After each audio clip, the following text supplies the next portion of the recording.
UP के Jaunpur कोटहन block के एक गांव में शोकसभा कार्यक्रम में शिरकत करने पहुंचे समाजवादी पार्टी के राष्ट्रीय अध्यक्ष व पूर्व मुख्यमंत्री अखिलेश यादव ने कहा कि लोकसभा चुनाव में सबसे बड़ी लड़ाई संविधान और लोकतंत्र बचाने की थी। इंडिया गठबंधन के साथ हमने जौनपुर समेत पूर्वांचल की कई लोकसभा सीटों पर शानदार जीत दर्ज की। यह पीडीए गठबंधन की शानदार मजबूती का ही कमाल रहा।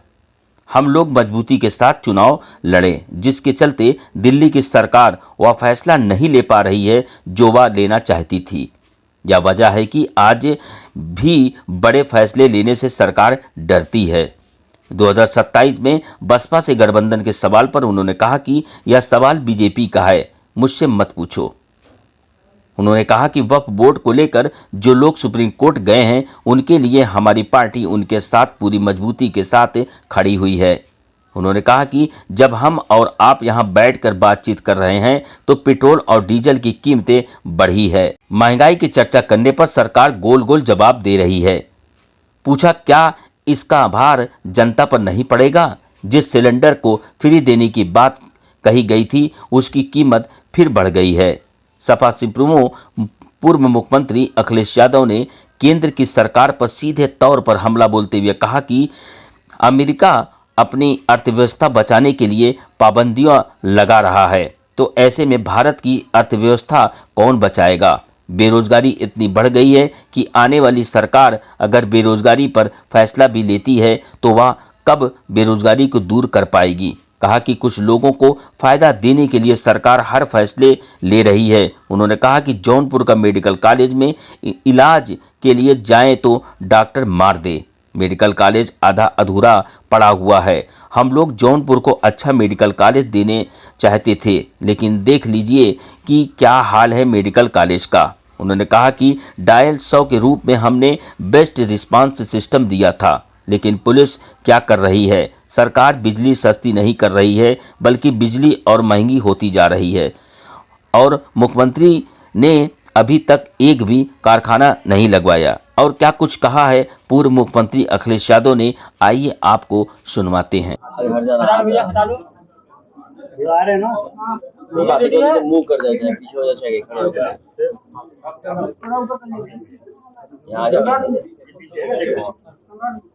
लंबे इलाज के बाद जो आज संभव इलाज है, परिवार ने पूरा इलाज कराया, उसके बाद भी उनके परिवार के सदस्य उनके पिता नहीं रहे। इस पारिवारिक कार्यक्रम में शामिल होने आए। जौनपुर समाजवादियों का बहुत पुराना जिला रहा है। नेताजी से लेकर के और पूर्व में बहुत बड़े बड़े नेता यहाँ से बने, परिवर्तन लाए, राजनीति को हमेशा दिशा देने का काम किया। इधर जो सबसे बड़ी लड़ाई थी लोकसभा की, जिसमें संविधान बचाना, लोकतंत्र बचाना और जिस तरह भारतीय जनता पार्टी काम कर रही थी, उसकी गलत नीतियों के खिलाफ जनता में आह्वान समाजवादियों ने और गठबंधन के साथ, इंडिया गठबंधन के साथ आए। उसका परिणाम ये हुआ है, न केवल जौनपुर की जनता ने, जिसमें दोनों लोकसभा हैं, जौनपुर लोकसभा, मछली शहर लोकसभा और आसपास की बहुत महत्वपूर्ण लोकसभा इंडिया गठबंधन के पक्ष में आई। इंडिया गठबंधन समाजवादी पार्टी, वो समाजवादी पार्टी का एक एक कार्यकर्ता, नेता, जिसने अपनी लड़ाई समझी, संविधान के बचाने की अपनी लड़ाई, बाबा साहब भीमराव अम्बेडकर जी का जो रास्ता था, डॉक्टर राम मनोहर लोहिया का, नेताजी का जो रास्ता था, उस रास्ते पे चल करके यहाँ के नेता कार्यकर्ताओं ने एकजुट होकर के जो पार्टी का फैसला था उसके पक्ष में मतदान हुआ और परिणाम आप देखिए। बहुत दिनों के बाद दोनों लोकसभा समाजवादी पार्टी के पक्ष में आई। मैं एक एक मतदाता का धन्यवाद देता हूं।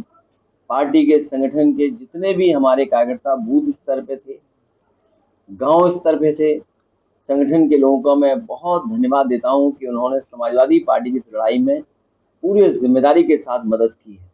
और उसका परिणाम ये है कि अब दिल्ली की सरकार वो फैसले नहीं ले पा रही जो वो लेना चाहती थी।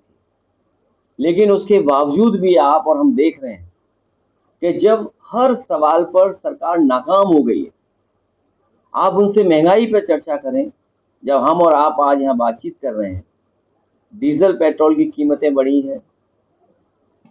ये अलग बात है कि सरकार कैसे गोल गोल जवाब दे रही कि भार नहीं जनता पे पड़ेगा। सिलेंडर देखिए आप, जिसको फ्री देने की बात कही, आज फिर कीमत बढ़ गई। और जिस तरीके से अमेरिका आर्थिक रूप से पाबंदी लगा रहा है अपनी अर्थव्यवस्था बचाने के लिए, अगर वो अपनी अर्थव्यवस्था बचा रहा है और पाबंदियां लगा रहा है, तो भारत की अर्थव्यवस्था को कौन बचाएगा? जब भारत की अर्थव्यवस्था नहीं ठीक चल पा रही है, तो जो निवेश करने वाले लोग हैं अपना पैसा निकाल रहे हैं, उसका परिणाम ये है कि सेंसेक्स लगातार नीचे जा रहा है। महंगाई पे ये जवाब नहीं देना चाहते हैं। बेरोजगारी इतने बड़े पैमाने पे फैल गई है कि आने वाली सरकार अगर फैसले भी लेती है तो कब बेरोजगारी को दूर कर पाएगी?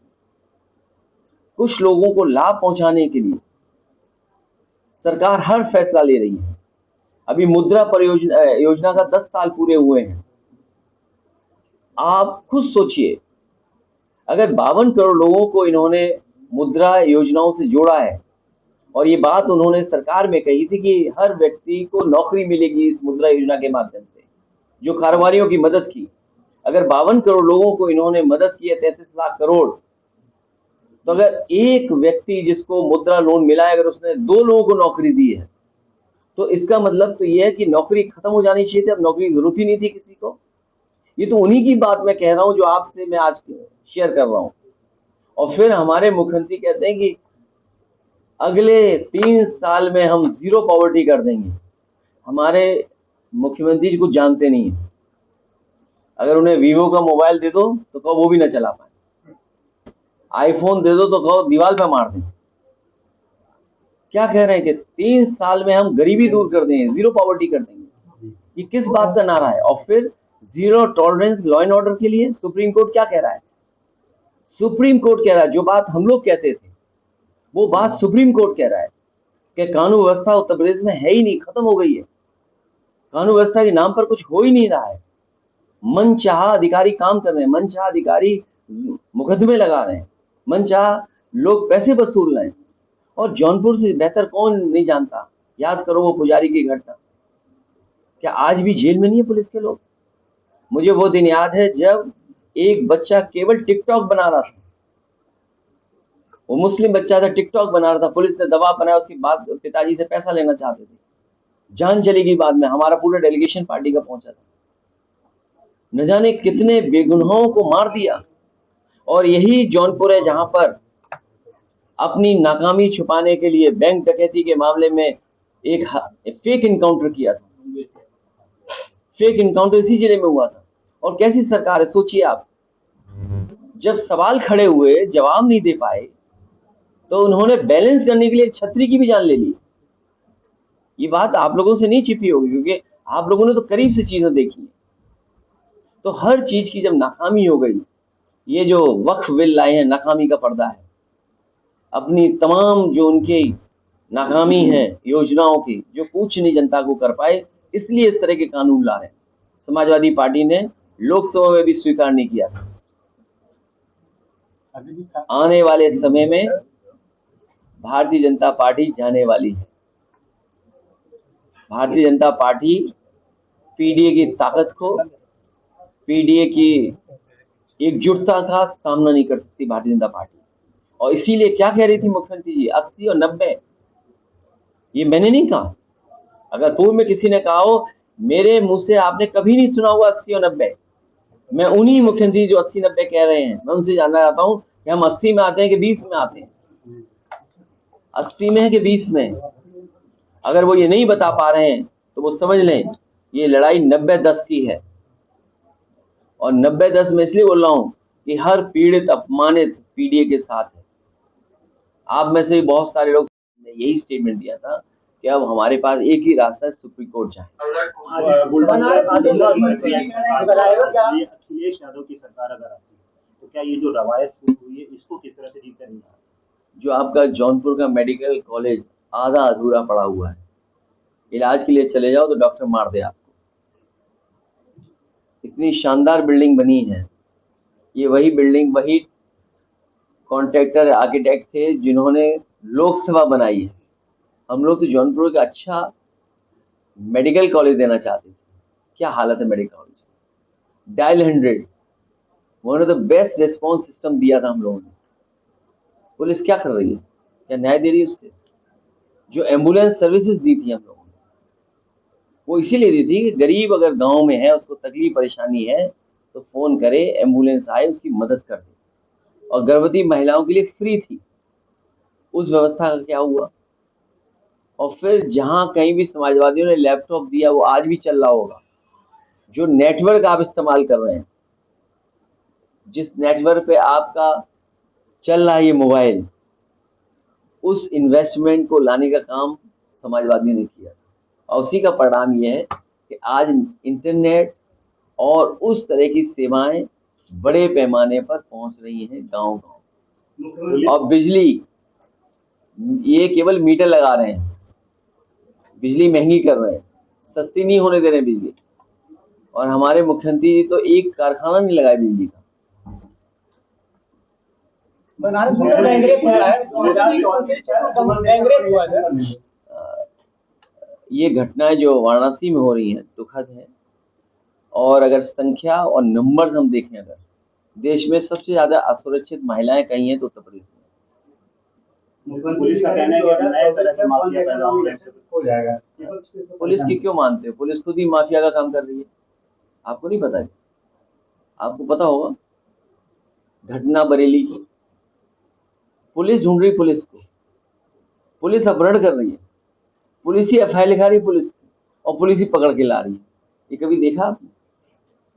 सुना हुआ है कभी आप कि पुलिस को पकड़ रही है? कभी बसपा में रहे दद्दू प्रसाद, अब आपके साथ आगे क्या सपा और मजबूत होने जा रही है क्या? अभी बहुत सारे लोगों को जोड़ने का काम होना है।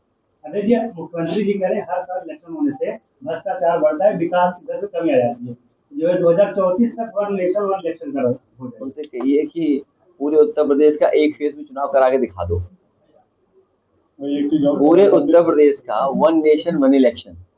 अगर वन नेशन वन इलेक्शन का ये बीजेपी इतना बड़ा सपना देख रहे हैं तो वन फेज में इलेक्शन तो करके दिखाएं पहले।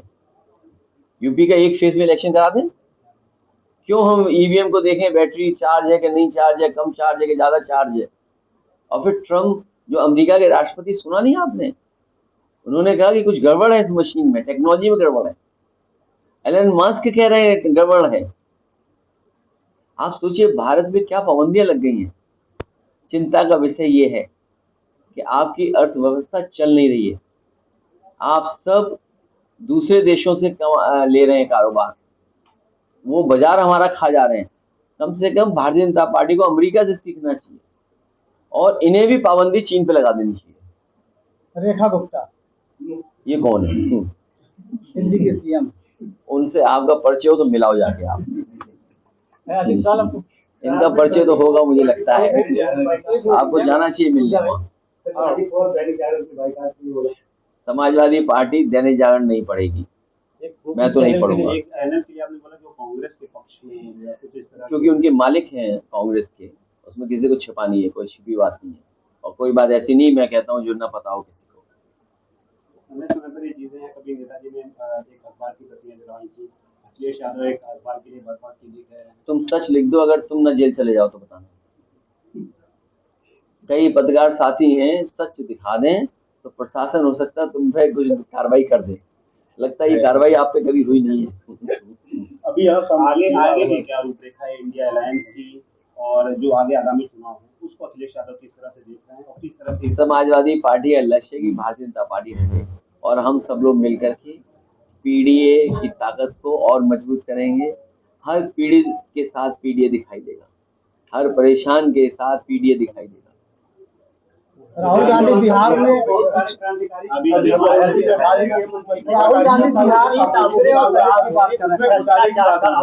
कह रहा ही है हमारा पत्रकार। राहुल गांधी बिहार में पिछड़ों और दलित की बात कर रहे हैं, अगड़ों की बात नहीं कर रहे हैं। क्या वो भी पीडीए का? अच्छी बात है, अगर वो अच्छी बात है कि वो समय को समझ रहे हैं। राजनीति में जो समय को समझता है वो आगे बढ़ता है। कुछ नया डायमेंशन क्या ऐड हो रहा है? मुझे लगता है हर पीड़ित के साथ पीड़ी है। ये डायमेंशन क्या खराब लग रहा है आपको? इससे अच्छा डायमेंशन और क्या हो सकता है? इससे अच्छा एक कलेक्टिव और सबको जोड़ने का और क्या फैसला होता है? जो पीड़ित है उसके साथ है, जो दुखी हम उसके साथ हैं, इसीलिए पीड़ी है। हम यहाँ पर सामूहिक विवाह हो गया, काफी सारे आपात जोड़े इसमें सामने आए। सूची नहीं जारी की जाती है, तमाम तरह की अनियमितताएं सामने भाई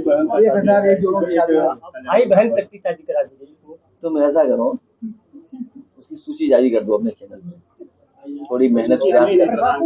नहीं, ये यही तो कमाल है। अगर हमारे यूट्यूबर थोड़ी मेहनत कर ले, इंडिविजुअल घर पहुंच जाए, वो तो पता ही होगा कहाँ घर के लोग हैं, तो अगर वो सूची जारी कर दो तो बड़ी कृपा होगी, हम आपको भी कुछ सम्मान करेंगे लखनऊ में बुला के। जब मुख्यमंत्री के यहाँ समाजवादियों को घर से उठा लिया जाता है, तो युवा पुलिस लगा दी जाती है। यहाँ पुलिस लगा दी जाती है। ये नई परंपरा है, नई तरह की परंपरा, नई तरह की परंपरा है ये। बहुत धन्यवाद प्रेस के लोगों।